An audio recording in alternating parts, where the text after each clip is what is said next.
محترم سامعین کرام، الحمدللہ آج ہم سیدنا صدیق اکبر رضی اللہ تعالیٰ عنہ کے عرس کی محفل میں شامل ہیں۔ میں مختصراً 10-15 منٹ میں انشاءاللہ ایک موضوع پہ کچھ کلام کرنا چاہوں گا۔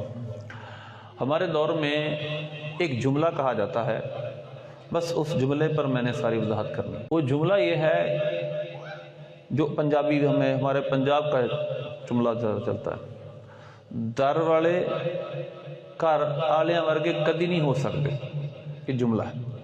اس کا مطلب پتہ کیا ہوتا ہے کہ جو صحابہ کرام ہیں وہ اہل بیت عظام یعنی حسنین کریمین، حضرت مولا علی سیدہ کائنات رضی اللہ عنہ اجمعین جیسے نہیں ہو سکتے، یہ جملہ ہے۔ اب میں اس جملے کی وضاحت کروں گا آج کے اس بیان میں۔ بس اسلام کا معیار فضیلت کیا ہے؟ سب سے پہلے سمجھنے والی بات یہ ہے پنجابیوں کا اپنا فکرہ، اس کا ہماری شریعت سے کوئی تعلق نہیں۔ ہمارا قرآن کیا کہتا ہے، حدیث کیا کہتی ہے کہ معیار فضیلت کیا ہے؟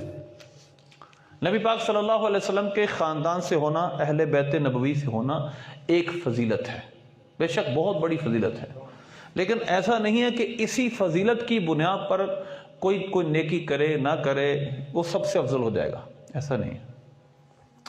اب سوال یہ ہے کہ اسلام کا معیار فضیلت ہے کیا؟ میں آپ کو ایک قرآن کی آیت سناؤں گا، ایک حدیث۔ اللہ فرماتا ہے یا ایھا الناس انا خلقناکم من ذکر و انثی، یہ سورہ حجرات کی آیت ہے۔ اے انسانوں، ہم نے تمہیں پیدا کیا ہے ایک مذکر ایک مؤنث سے، اور تمہیں مختلف قبیلوں میں بانٹ دیا، برادریوں میں بانٹ دیا، لتعارف وجعلناکم شعوبا وقبائل لتعارفوا، تمہیں یہ مختلف گھاٹیوں میں مختلف قبیلوں میں بانٹ دیا تاکہ تم ایک دوسرے کی پہچان رکھ سکو۔ اور ان اکرمکم عند اللہ اتقاکم، بے شک اللہ کے نزدیک تم میں سب سے عزت والا وہ ہے جو تم میں بڑا پرہیزگار ہے۔ یہ بات یاد رکھیں، قرآن کا اصول یہ ہے، ان اکرمکم عند اللہ اتقاکم، کہ سب سے تم میں عزت والا وہ ہے جو بڑا پرہیزگار ہے۔ یہ معیار فضیلت ہے، قرآن نے بیان کیا۔ اب آ جائیں حدیث پاک کے۔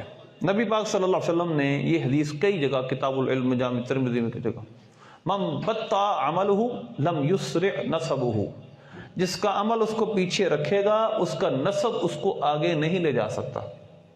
یعنی نبی پاک صلی اللہ علیہ وسلم نے بھی جو معیار فضیلت اور وجہ فضیلت بیان کی ہے وہ ہے عمل، تقوی، پرہیزگاری۔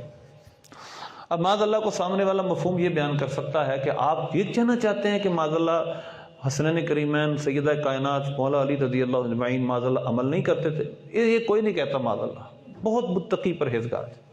لیکن سوال یہ ہے کہ ان سب میں صحابہ کرام علیہ رضوان میں سب سے بڑا کون پرہیزگار تھا؟ یہ سوال ہے۔ میں اس پر دو دلیلیں آپ کو دوں گا، ایک قرآن پاک کی آیت اور ایک صحیح بخاری کی حدیث۔ نبی پاک صلی اللہ علیہ وسلم، اللہ کا فرمان ہے قرآن پاک میں، وَسَيُجَنَّبُهَا الْأَتْقَى، ہم ان قریب ان میں سب سے بڑے پرہیزگار کو نجات دیں گے۔ اب میں آپ کو سمجھاتا ہوں یہ آیت کیا مفہوم کیا ہے۔ میں نے پہلے عرض کیا قرآن نے وجہ فضیلت بیان کیا ہے، سپریورٹی کا اسلام میں تصور ہے اکرمکم عند اللہ اتقاکم، اتقا یعنی سب سے بڑا پرہیزگار ہونا، یہ اللہ کے نزدیک عزت کا معیار ہے۔ قرآن فرماتا ہے وَسَيُجَنَّبُهَا الْأَتْقَى، ان قریب ہم سب سے بڑے پرہیزگار کو نجات بخشیں گے۔ وہ کون ہے؟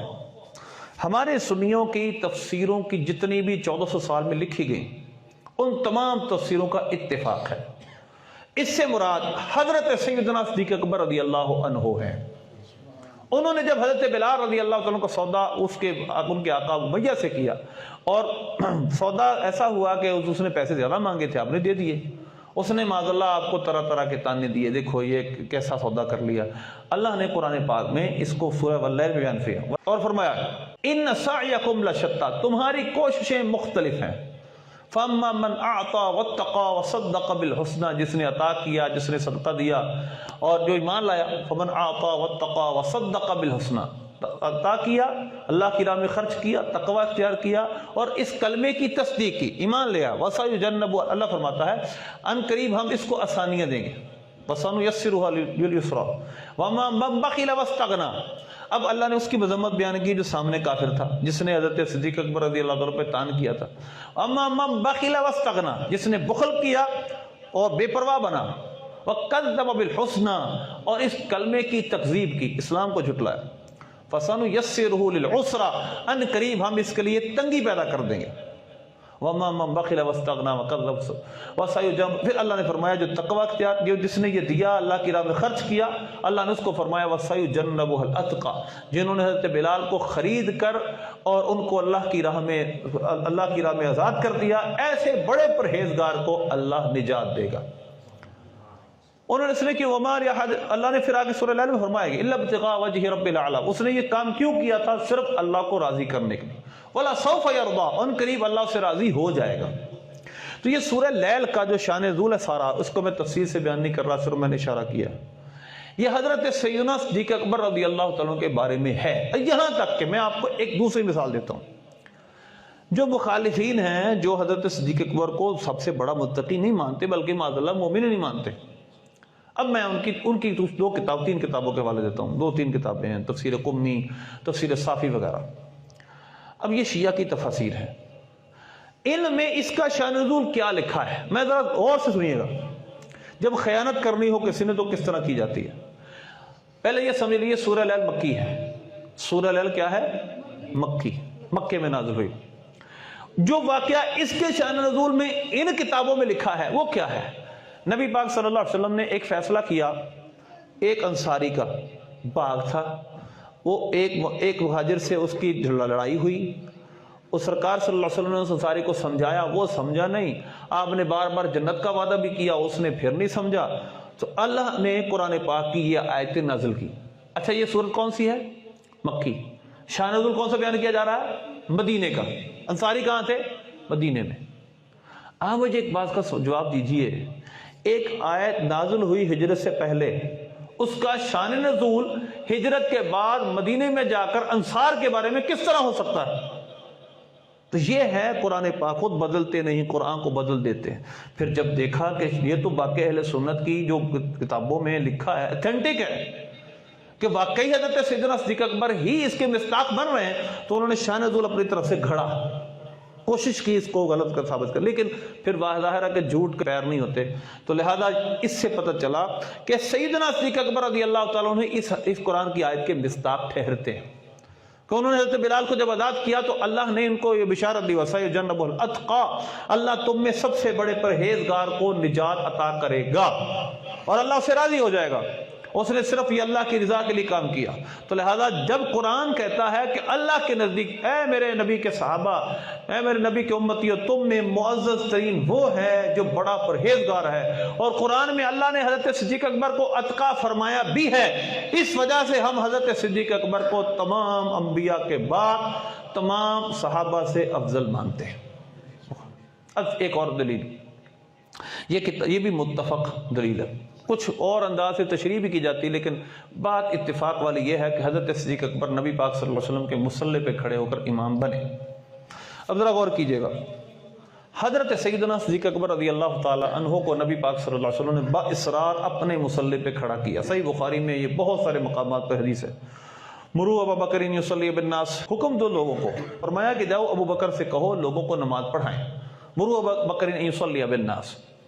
ابھی حدیث ہے، نبی پاک صلی اللہ علیہ وسلم نے جس کو اپنا مصلی دیا وہ کیسا ہوگا یہ سمجھنا ضروری ہے، یہ بات بڑی ضروری ہے۔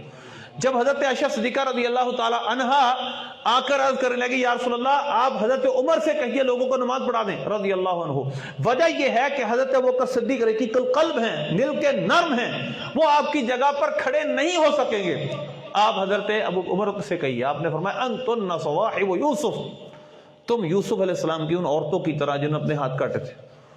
آپ نے ایک تشبیہ دی اور فرمایا ابو بکر سے کہو لوگوں کو نماز پڑھائیں۔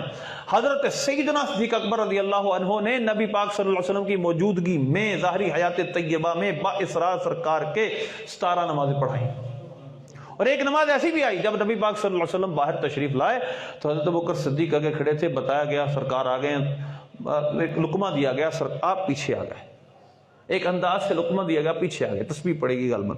تو نبی پاک صلی اللہ علیہ وسلم آگے تشریف فرما ہوئے اور حضرت ابوبکر صدیق ان کے پیچھے کھڑے ہوئے اور مکبر بن گئے. اب 17 نمازیں نبی پاک صلی اللہ علیہ وسلم کی حیات ظاہری میں نبی پاک صلی اللہ علیہ وسلم کے فرمان کے مطابق آپ نے اپنے مصلی پر حضرت ابوبکر صدیق کو کھڑا کر کے پھر آپ نے 17 نمازیں پڑھائی ہیں. اب آپ ذرا سمجھیے گا نبی پاک صلی اللہ علیہ وسلم نے امامت کا معیار کیا بیان کیا ہے. سرکار نے فرمایا وَلْيَؤُمُّكُمْ أَقْرَأُكُمْ، ایک روایت یہ ہے وَلْيَؤُمُّكُمْ أَكْبَرُكُمْ، تم میں بڑا امام بنے. وَلْيَؤُمُّكُمْ أَقْرَأُكُمْ، تم میں قرآن کا بڑا عالم امام بنے. وَلْيَؤُمُّكُمْ أَتْقَاكُمْ، سنیے گا، تم میں جو بڑا پرہیزگار ہو وہ تمہارا امام بنے. اب ذرا غور کیجئے گا میرے ساتھ، آپ جڑے رہنا، آپ کو سمجھ آئے گی میں نے کیا کہنا ہے. ہمارے جو پنجاب، پاکستان میں، پوری دنیا میں امام کے معیار رکھنے کے آپ کو پتا کیا ہے؟ کوئی معیار نہیں ہوتا. بس جو نماز صحیح پڑھا سکے، نماز صحیح کیا، بس 5 وقت پورا وقت پہ آ جائے، بس. اس کے تقوی، پرہیزگاری، علم جیسا بھی ہے وہ بہت کم ہے کوئی جگہ پوچھی جائے، انٹرویو لیا جائے. لیکن بتائیے جب نبی پاک صلی اللہ علیہ وسلم نے کسی کو اپنے مصلی پہ کھڑا کیا ہوگا تو جو اپنے بتائے ہوئے معیار ہیں ان کے مطابق کھڑا کیا ہوگا یا کسی اور کے مطابق کھڑا کیا ہوگا؟ اپنے بنائے ہوئے معیار. وہ کیا ہیں؟ وَلْيَؤُمُّكُمْ أَكْبَرُكُمْ وَلْيَؤُمُّكُمْ أَتْقَاكُمْ وَلْيَؤُمُّكُمْ أَقْرَأُكُمْ، تم میں بڑا قرآن کا قاری، تم میں بڑا قرآن کا عالم، تم میں جو بڑا ہو، عزت میں بڑا ہو، جو تم میں بڑا پرہیزگار ہو وہ تمہارا امام ہو. تو جس کو سرکار نے اپنا مصلی دیا یقیناً وہ ان تمام چیزوں میں باقی صحابہ سب سے بڑھ کر تھے. پیچھے مولا علی بھی تھے، حضرت عمر فاروق بھی تھے، حضرت عثمان غنی بھی تھے رضی اللہ عنہ اجمعین. لہذا یہ آپ کی ظاہری اور باطنی خلافت دونوں کی دلیل ہے. اب ہمارا یہ بھی ایک موقع پایا جاتا ہے کہ ظاہری خلافت میں حضرت ابوبکر صدیق ہیں، باطنی خلافت حضرت مولا علی. یہ بات یاد رکھیں کہ مصلی امامت یہ باطنی خلافت کی طرف اشارہ ہے، یہ باطنی کام ہے، کیونکہ مصلی پہ کھڑے ہونے والے نے اللہ کے ساتھ سفارت کرنی ہے. حدیث پاک ہے جس کا مفہوم یہ ہے الامام ضامن، امام ضامن ہوتا ہے. ضامن کا مطلب یہ ہے کہ اس کی نماز مقتدیوں کی نماز کو متضمن ہے، اپنے ذمہ میں لے رہی ہے. اگر اس کی نماز صحیح ہوئی تو مقتدیوں کی صحیح ہوگی. جتنا خشوع و خضوع اس میں زیادہ ہوگا اتنی جماعت کی عمدگی ہوگی. اب بتائیں جس کو نبی پاک صلی اللہ علیہ وسلم نے اپنے مصلی پہ کھڑا کیا، بتاؤ اس کا دل کتنا صاف ہوگا، کتنا پاک ہوگا، کتنا اللہ کی طرف متوجہ ہوگا. اگر نہ کیوں حضور ان کو اپنے مصلی پہ کھڑا کرتے. تو لہذا یہ بات یاد رکھیں، ہمارے نزدیک صدیق اکبر رضی اللہ تعالیٰ ظاہری اور باطنی دونوں اعتبار سے حضور کے خلیفہ تھے. جانشینی جب دی جاتی نا، جانشینی، اگر کوئی جانشین، میں سمجھانے کے لیے صرف مثال دیتا ہوں، سرکار جیسا تو کوئی ہے ہی نہیں صلی اللہ علیہ وسلم. میں سمجھاتا ہوں، اگر کوئی کامل پیر ہو، کامل استاد ہو، وہ اپنی مسند، اپنی خلافت اس کو دیتا ہے، وہ رشتہ دار ہو چاہے نہ ہو، وہ خلافت اس کو دیتا ہے جو جس کو اپنے شاگردوں میں سب سے زیادہ لائق اور فائق اور عمدہ سمجھتا ہے. یہ عام لوگوں کی بات ہے جو اچھا سمجھدار ہو. بتائیں جس نے، جو نبی پاک صلی اللہ علیہ وسلم ہے، آپ صلی اللہ علیہ وسلم جیسا نہ کوئی پرہیزگار، نہ کوئی متقی، نہ کوئی عالم، نہ آپ جیسا کوئی اللہ کا علم رکھنے والا، بتائیں جنہوں نے اپنے مصلی پر جن کو کھڑا کیا ہے یقیناً ان کے دل کی طہارت بھی حضور جانتے ہیں، ان کے علم کو بھی جانتے ہیں، ان کا تقوی پرہیزگاری بھی حضور کے علم میں ہے. صحیح بخاری کی حدیث ہے میرے سامنے، سیدنا صدیق اکبر رضی اللہ تعالیٰ عنہ کے بارے میں. یہ حدیث پاک آپ کے تقوی و اخلاص کے بارے میں. حضرت سیدنا صدیق اکبر رضی اللہ تعالیٰ عنہ حاضر تھے. نبی پاک صلی اللہ علیہ وسلم نے فرمایا من جر ثوبہ خیلا، جو اپنا کپڑا تکبر سے کے ساتھ گھسیٹے، اللہ اس کی طرف نظر رحمت بھی نہیں فرمائے گا. کپڑا زمین پر گھسٹ رہا، اور اگر آپ کا کلچر، تب بھی بہت سارے امیر لوگوں کا کلچر ہے تو شلوار کو ٹکنے سے نیچے رکھنا اس وجہ سے معیوب ہے. تو حضرت صدیق اکبر رضی اللہ تعالیٰ عنہ کرنے لگے یا رسول اللہ میں تو نہیں کر سکتا مجھ سے، یعنی کہ میرا تو کپڑا نیچے چلا جاتا ہے، الا ان اتعاہد، ہاں بہت کوشش کروں، خیال رکھوں تو پھر اوپر رہ سکتا ہے، اس کے علاوہ نہیں. نبی پاک صلی اللہ علیہ وسلم نے کیا فرمایا؟ اب دیکھیے گا سرکار صلی اللہ علیہ وسلم نے ان کے دل کی طہارت کیسی بیان کی. فرمایا اے ابو بکر تم یہ کام تکبر کی وجہ سے نہیں کرتے. اب تکبر کا تعلق کیسے ہے؟ دل سے. آپ نے فرمایا ابو بکر تم یہ کام تکبر کی وجہ سے نہیں کرتے. نبی پاک صلی اللہ علیہ وسلم نے دل کی گواہی دی. آخر میں دو باتیں صرف آپ کے سامنے پیش کروں گا شیعہ سنی دونوں کتابوں سے. سید سجاد امام علی اوسط امام زین العابدین رضی اللہ عنہ، عابدین کی زینت، بہت بڑے اہل بیت کے امام، حضرت سیدنا امام حسین کے درمیانے بیٹے رضی اللہ عنہ. آپ رضی اللہ تعالیٰ کے سامنے کچھ عراقی آئے. کشف الغمہ شیعہ کی کتاب ہے، ہماری کتاب ہے حلیۃ الاولیاء، دونوں کتابوں میں درج ہے. حضرت سیدنا امام زین العابدین رضی اللہ تعالیٰ تشریف فرما تھے. کچھ عراقی آئے. قادم نفر من العراق، عراق کا ایک گروہ آپ کے پاس آیا اور انہوں نے حضرت ابو بکر و عمر و عثمان رضی اللہ عنہ اجمعین تینوں خلفاء کے بارے میں کچھ نازیبا کلمات کہنے شروع کیے. اب حضرت سیدنا امام زین العابدین نے کیا فرمایا؟ آپ نے فرمایا میری بات سنو، کیا تم ان میں سے ہو جن کے متعلق اللہ فرماتا ہے للفقراء المہاجرین الذین اخرجوا من دیارہم، وہ مہاجرین، وہ فقراء مہاجرین جن کو مکے سے نکالا گیا اور وہ اللہ رسول کی رضا چاہتے تھے، یبتغون فضلا من اللہ ورضوان، وہ اللہ کی رضا چاہتے، اس کا فضل چاہتے، اولئک هم الصادقون، وہ سچے ہیں. اللہ نے ان کو سچ کو، ان کے دل کی پاکیزگی کو بیان کیا تھا. مہاجر صحابہ، کیا تم وہ ہو؟ انہوں نے کہا نہیں، ہم تو وہ نہیں ہیں. اچھا فرمایا دوسرے کہ اللہ نے ذکر یہ فرمایا والذین تبوؤا الدار والایمان من قبلہم، جنہوں نے پہلے سے جن کا مدینے میں گھر تھا اور وہ پسند کرتے تھے کہ مہاجر ان کے پاس آئیں. یحبون من ہاجر الیہم ویؤثرون علی انفسہم ولو کان بہم خصاصہ، وہ اپنے اوپر اثار کرتے ہیں اگرچہ ان کو سخت حاجت ہوتی ہے، اس کے باوجود بھی اپنی ذات پر اثار کرتے ہیں. اپنے مہاجر بھائیوں کو وہ دے دیتے ہیں، انہوں نے گھر بھی دیے، انہوں نے اپنی بیویوں کو طلاق دے کے ان کے ساتھ نکاح بھی کروایا، بہت کچھ ہوا. اب فرمایا کہ تم ان انصار میں سے ہو؟ عراقیوں نے کہا نہیں، ہم تو بعد میں ہیں، ہم کہاں سے ان میں ہوں گے. اچھا فرمایا نہ تم ان میں سے ہو جو پہلے ہیں یعنی مہاجرین، نہ تم انصار میں سے ہو جو بعد میں تھے، جو مکے سے آنے والوں کی خدمت کرنے والے. پھر فرمایا تم کو تیسرے گروہ میں سے ہونا چاہیے تھا، لیکن افسوس یہ مفہوم یہ کہ تم تیسرے گروہ میں سے بھی نہیں ہو. وہ تیسرا گروہ کون سا؟ والذین جاؤوا من بعدہم، جو ان کے بعد آئیں گے، مہاجر انصار کے بعد، یقولون ربنا اغفر لنا ولاخواننا الذین سبقونا بالایمان، وہ کہتے ہیں اللہ ہمیں بخش دے، ہمارے ان بھائیوں کو بخش دے جنہوں نے ایمان میں ہم سے سبقت لے جا چکے، پہلے فوت ہو چکے، وصال کر گئے، ان کو بخش دے. آپ نے فرمایا تم کو چاہیے تھا تم ان تیسرے میں سے ہوتے، تم بعد میں آئے ہو، تم مہاجر انصار کے لیے اللہ سے دعا کرتے، تم نے کیا کرنا شروع کر دی؟ ان پہ تنقید. فرمایا اٹھا دو ان کو، یہاں سے نکال دو، ان کو یہاں سے نکال دو. آپ نے اپنی بارگاہ سے ایسے لوگوں کو باہر نکلوا دیا. اب ذرا غور کیجئے گا. اب بتائیے، ایک تو قرآن کی ذرا نص دیکھیے، سورہ حشر کی پہلے رکوع کے آیتیں، اللہ نے فقراء کی، مہاجرین کی فضیلت بیان کی، انصار کی فضیلت بیان کی، ان کے دل کی پاکیزگی کو بیان کیا، اور پھر فرمایا جو ان کے بعد آئیں گے وہ کیا کریں گے؟ اے اللہ ہمیں بخش دے، ہمارے ان بھائیوں کو بخش دے جو ہم سے پہلے ایمان لے آئے. بتائیے ان پر تبرے کی اجازت دی گئی تھی یا قرآن نے ہمیں ان کے لیے دعا کا کہا تھا؟ ان پر تبرہ کرو، ان پر تنقید کرو. حضرت سیدنا امام زین العابدین سید سجاد نے تعلیم دی ہے ان کے لیے دعا کرنی ہے، اور کہا بھی انہوں کے بارے میں تھا ابو بکر عمر عثمان رضی اللہ عنہ کے بارے میں.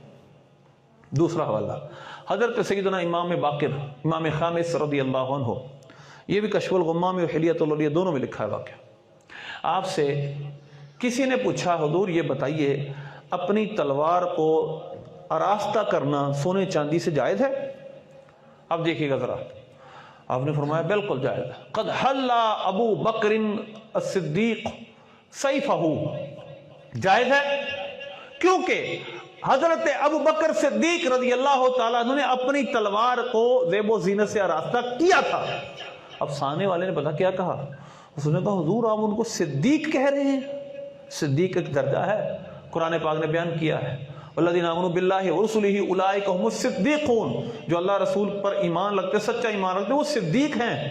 اور صدیق ایک مرتبہ ہے جو نبوت کے بعد فوراً آتا ہے، جو غیر نبی کا مرتبہ جہاں تک آخری مرتبے تک پہنچ سکتا ہے وہ صداقت ہے. اب سنیے گا انہوں نے کیا کہا کہ آپ ان کو صدیق کہہ رہے ہیں؟ فرمایا وہ صدیق، وہ صدیق، صدیق، ہاں وہ صدیق ہیں، وہ صدیق ہیں، وہ صدیق ہیں جو ان کی صداقت کو نہ مانے فلا صدق اللہ علیہم، اللہ اس کو سچا نہ کرے. جو ایسے جو ابو بکر صدیق رضی اللہ عنہ کی صداقت کو نہ مانے، ان کو صدیق نہ مانے، اللہ اس کو سچا نہ کرے. تو یہ بات یاد رکھیں، ان لوگوں کی ادب تعظیم ضروری ہے۔ یہ وہ لوگ تھے، میں نے جمعے میں عرض کیا تھا، جنہوں نے اپنی جانیں مال سب اللہ کے لیے دے دیے تھے۔ ایک دفعہ بس آخری واقعہ غزوہ حنین کے موقع پر، غزوہ تبوک کے موقع پر کیا ہوا، جامع ترمذی میں حضرت عمر فاروق کہتے ہیں کہ رضی اللہ عنہ، سرکار نے ترغیب دلائی، بڑا جیش عسرہ، بہت تنگی کا لشکر تھا، ترغیب دلائی، ہم نے مال لانا شروع کر دیا۔ حضرت عمر فاروق رضی اللہ عنہ فرماتے ہیں اس دن میرے پاس بہت مال تھا، میں نے کہا آج میں ابو بکر سے آگے نکل جاؤں گا، میں اپنے گھر سے آدھا مال لے آیا۔ جب تھوڑی دیر گزری تو وہ پیکر صدق و وفا آیا، پیکر صدق و وفا، جس کے جو اب وہ آتے ہیں اور اپنے گھر کا سارا سامان اکٹھا کر کے لے آتے ہیں۔ اب نبی پاک صلی اللہ علیہ وسلم فرماتے ہیں اے ابو بکر بتاؤ گھر کے لیے کیا بچا کے آئے ہو؟ کہنے لگے اب قیت لهم اللہ ورسولہ، گھر والوں کے لیے اللہ رسول کو چھوڑ کر آیا ہوں۔ ایسے سچے انسان کی، ایسے جس کے دل کی پاکیزگی، تم نے اتنے بڑے الزام لگا دیے۔ اب حضرت عمر فاروق کیا کہتے ہیں، میں ابو بکر سے کبھی آگے نہیں بڑھ سکتا، یہ ہستی ہے وہ۔ تو لہذا نبی پاک صلی اللہ علیہ وسلم نے فرمایا تھا امن الناس، اور اقبال نے کہا تھا امن الناس بر مولائے ماں، وہ ہستی ابو بکر کہ جس کے ہمارے مولا پر، یعنی نبی پاک صلی اللہ علیہ وسلم پر سب سے زیادہ احسانات ہیں۔ حضور نے خود فرمایا ہے صحیح بخاری میں، امن الناس، لوگوں میں سب سے زیادہ جس کے احسانات مجھ پر ہے ابو بکر ہے۔ اپنا گھر کو چھوڑا، ہجرت ساتھ کی، کتنا کچھ صرف سرکار صلی اللہ علیہ وسلم اور اسلام کے لیے کیا۔ لہذا اللہ سے دعا ہے اللہ میں حقیقی معنوں میں صحابہ کا ادب و احترام کرنے کی توفیق عطا فرمائے۔ ان کے خلاف جو بھی بات کرے کان بند کر لیں۔ بس میں نے جو آپ کو بات بتائی ہے امام زین العابدین، کیا اس سے بڑی کو حجت آپ اور کیا چاہتے ہیں؟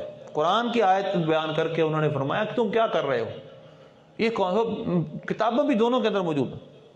اللہ سے دعا اللہ عمل کی توفیق عطا فرمائے۔